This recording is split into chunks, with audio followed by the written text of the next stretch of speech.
Je vous l'annonçais, l'Office ivoirien des parcs et réserves a tenu la première session de l'atelier du comité de gestion locale de la réserve naturelle de Bossé-Matié pour l'année 2025.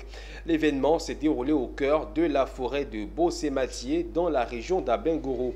Cette rencontre stratégique a permis de faire le point sur l'état de cette aire protégée et définir les priorités de l'année 2025 de la région de l'Indénié-du-Hablin. Walter Kofi.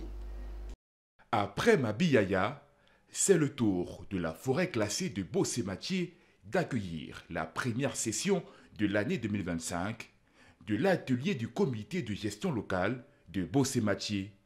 Les participants réunis en comité de gestion ont évalué les actions menées en 2024 par les agents de l'OIPR.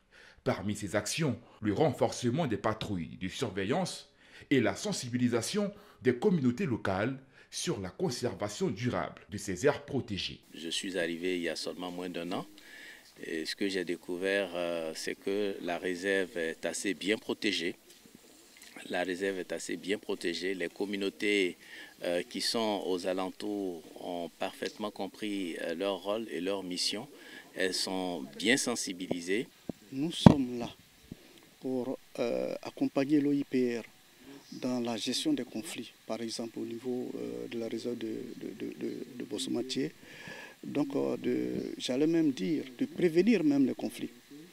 Et pour faire aussi la sensibilisation, parce que la voix de notre roi est tellement importante.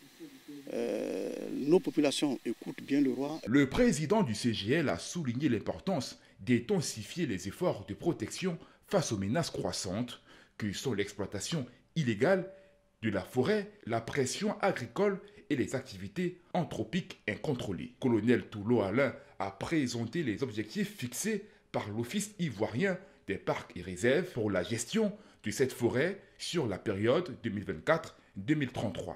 L'objectif de cette première session du comité de gestion locale, c'est de valider les outils de gestion de la réserve naturelle de Bossé-Matié, notamment le plan d'opération de l'exercice 2025 et le plan d'aménagement et de gestion de cette aire protégée couvrant la période 2024-2033. Il faut noter que la réserve naturelle de Bossé-Matié se situe dans la région de l'Indénié-du-Hablin, au sud-est de la Côte d'Ivoire.